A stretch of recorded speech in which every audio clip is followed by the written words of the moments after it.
Ош шаарындагы мамлекеттик ипотекалык компания салып жаткан үйлөр 6 ай мурда башталган учурда 3-кабатка чейин көтөрүлгөн. Жалпы программанын негизинде 2 турак жай салынып жатат. Ал Курманжандатка жана Сүйүнбаев көчөлөрүнүн кесилишинде Осман Резиденс 1 ош турак жай комплекси. Жалпы аянты 1,3 гектар дейлеген жерге 12 кабаттан турган 8 үй курулууда. Курулуш иштерине жалпы 200ге жакын жумушчу күч тартылган.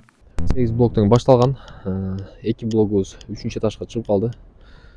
Калгандары ошо минус 2 жана 4 блогубуз 1-чи этаждарды аяктап бүттүк. 2-чи этаждын колонна диафрагмаларын баштадык буюрса.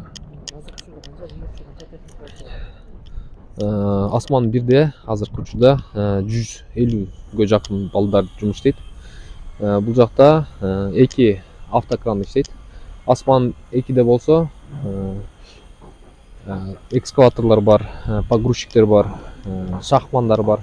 Алар котлован казуу иштерин жүргүзүп жатат.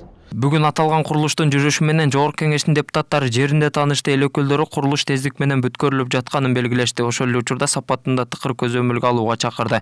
Мындан сырткары жумушчулардын да коопсуздук маселесин карап, аларга керектүү бардык шарттар түзүлүш керектигин айтышты. Ош шаарына дагы келип көрүп атабыз. Ушу бүгүнкү күнү ушу президентибиздин тапшырмасы менен курулуп аткан мамлекеттик ипотекалык үйлөрдүн курулушу негизи мындай жакшы кетип атат. Жакшы темпте мына көрдүк. Жакындан ушул сапатына, ушул ичине жылуулук кандай берилип атат, жылуулук маселеси, суу маселеси кандай берилип атат. Ушундай карап кетели деп келдик. Негизи аябай жакшы, болуп атты. Биз ушунчалык эртеңден бери ушу кызыгуу менен көрүп атабыз. Жумуш иштери абдан жакшы жүрүп атты. Бул президенттин тапшырмасы менен болуп аткан иш экен. Ошондуктан бүт порфиль иштеп коет, ошогондой деңгээлде курулуп атты. Баардыгы суу маселеси, газ маселеси, баардык маселелер чечилген экен. Стройка өтө тездик менен жүрүп атыптыр. Качествосу, куруу иштин жүрүшү өтө жакшы экен. Ипотекалык үйлөрдүн курулушунун алгачкы бөлүгү 3-кабатка чейин көтөрүлгөн, калган 7 үйдүн жер астындагы унаа токтотуш жайы бүткөрүлүп, 1-кабаттын куруу иштери башталган. Бул турак жайлар ушул жылдын июль айында башталган. Аны 1,5 жыл убакыт ичинде толук бүткөрүү тапшырмасы берилген. Мында батирлердин жалпы саны 528ге жетет. Ошо 1,5 жыл деп сурок берген. Ошого аракет кылып атабыз. Болушунча күчүбүздү жумшап атабыз. Ошол. Сапаты жагы кандай көзөмөлдөн тапшырылат? Сапаты жагы боюнча айтып кетсек, 3 этап контролдо өтөт. Биринчи өзүбүздөн өтөт. Кийин ГИКтин технадзорунан өтөт. ГАЗтын технадзорлорунан келип, инженерлер келип ошо контролдо geçет да.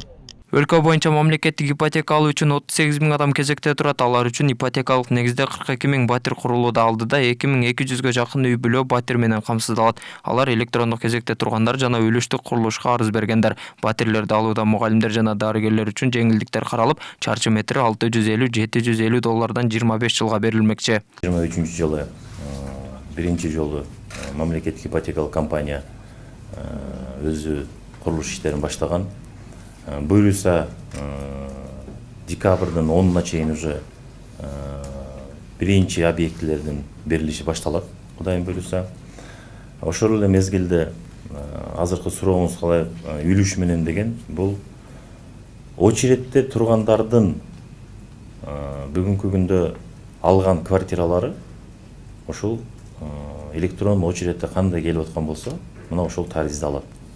Үлүш менен болгондо бул биздин мигранттарыбыздан ошол эле мезгилде мына базарда иштеген жарандарыбыздын суранычы менен үлүштүк негизде бизге мына дополнительный указ чыккан. Мына ошонун негизинде берилет. Белгилей кетсек, мамлекеттик ипотекалык компания өлкө боюнча 20 714 батирлүү 443 үйдү курууда. Жалпы жашоо аянты 1,3 миллион чарчы метрди түзгөн жана бул долбоордун болжолдуу баасы 70 миллиард сом деп бааланган. Батир алуучулар үйдүн жарым баасын алдын ала төлөө мүмкүнчүлүгү болушу шарт. Калган бөлүгүн 10-15 жылга чейин ипотекалык шартта төлөөгө каралган. Толбай Бурканбеков, Мирбек Конобаев, Ош ТВ.